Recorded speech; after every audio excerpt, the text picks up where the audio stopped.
Assalamualaikum warahmatullahi wabarakatuh. Izin memperkenalkan diri, nama saya Dea Aulia dengan NIM 132510111. Di sini saya akan mempresentasikan analisis tematik terkait dengan pendidikan kewarganegaraan yang mencerminkan kemampuan terkait dengan kemampuan memahami, menerapkan, menganalisis pendidikan kewarganegaraan dalam kehidupan kewarganegaraan. Dan saya memilih tema integrasi bangsa. Definisinya, integrasi bangsa adalah proses penyatuan berbagai kelompok sosial, budaya, agama, dan etnis ke dalam satu kesatuan nasional yang harmonis. Dalam konteks Indonesia, integrasi berarti bagaimana seluruh komponen masyarakat yang beragam dapat hidup bersama, saling menghargai, dan bekerja sama demi tercapainya tujuan nasional. Integrasi bukan hanya sekedar tidak adanya konflik, tetapi juga adanya rasa memiliki keterlibatan aktif dan komitmen bersama untuk menjaga persatuan bangsa.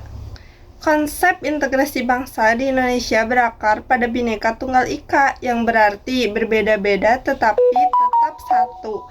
Prinsip ini menegaskan bahwa keberagaman suku, agama, ras, dan budaya bukanlah penghalang, melainkan kekuatan yang menyatukan. Selain itu, integrasi bangsa juga ditopang oleh Pancasila sebagai dasar negara yang mengandung nilai persatuan, keadilan sosial, dan kemanusiaan. Konsep integrasi mencakup beberapa aspek penting. Yang pertama, politik. Adanya kesepakatan bersama untuk menjadikan NKRI sebagai wadah persatuan. Yang kedua, sosial budaya. Adanya toleransi, penghargaan terhadap perbedaan, dan interaksi antar kelompok. Yang ketiga, ekonomi. Pemerataan pembangunan agar semua daerah merasakan manfaat yang sama. Yang keempat, ada hukum. Adanya aturan dan norma yang mengikat seluruh warga negara untuk hidup tertib dan damai. Adapun contoh nyata di masyarakat, yang pertama itu ada Musrenbang di Kabupaten Sukabumi, RPJMD 2025-2029. Pemerintah Kabupaten Sukabumi menyelenggarakan musyawarah perencanaan pembangunan daerah Musrenbang untuk menyusun RPJMD 2025-2029.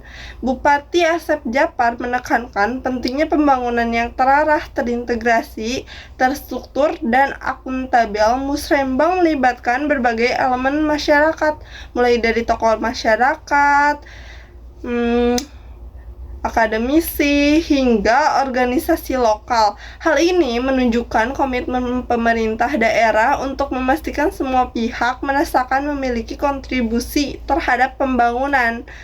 Bukti nyatanya, yang kedua, ada dialog kebangsaan 4 pilar di Kalimantan Barat. Anggota MPR RI Boyman Harun mengadakan dialog kebangsaan di Kalimantan Barat.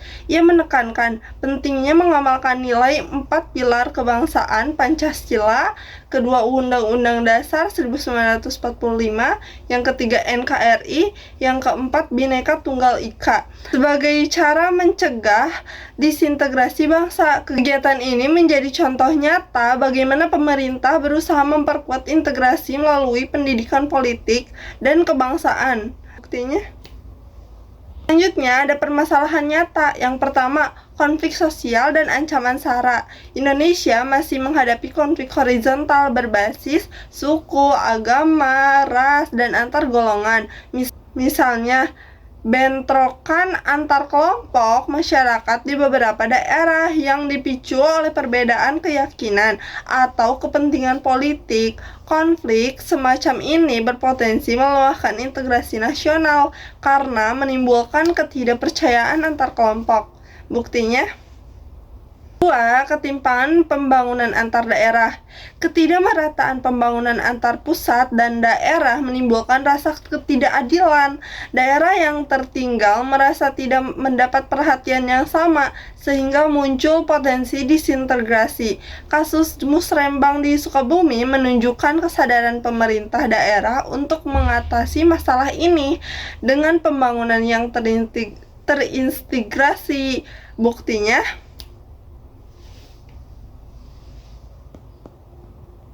Yang ketiga ada disinformasi digital dan polarisasi. Era digital membawa tantangan baru berupa penyebaran hoaks dan ujaran kebencian. Informasi palsu yang menyebar cepat di media sosial dapat memperburuk toleransi masyarakat, melemahkan rasa kebangsaan, dan memicu konflik. Pemerintahan dan tokoh masyarakat berusaha mengatasi dengan memperkuat literasi digital dan mengingatkan pentingnya nilai kebangsaan. Buktinya, adapun kritik dan solusi. Menurut saya, kritik utama terhadap program integrasi bangsa adalah bahwa banyak kebijakan hanya berhenti pada level administratif, tanpa menyentuh akar masalah seperti ketidakmerataan ekonomi dan pendidikan.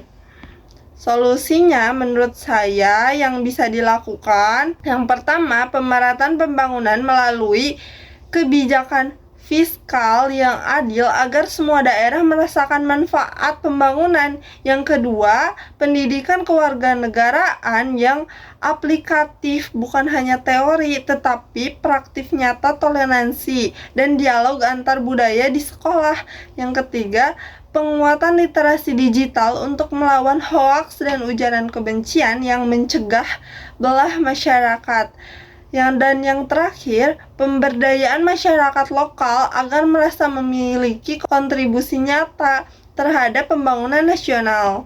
Dari presentasi yang dapat saya sampaikan, bisa disimpulkan integrasi bangsa adalah fondasi utama bagi keberlangsungan Indonesia sebagai negara multikultural. Walaupun sudah ada program nyata seperti Musrembang, terintegrasi dan sosialisasi 4 pilar kebangsaan, tantangan berupa konflik sosial, ketimpangan pembangunan, dan disinformasi digital masih mengancam. Pendidikan kewarganegaraan berperan penting dalam menanamkan nilai persatuan, toleransi, dan kesadaran. Dengan solusi berupa pemerataan pembangunan, penguatan literasi digital, dan dialog antar budaya, integrasi bangsa dapat terus diperkuat.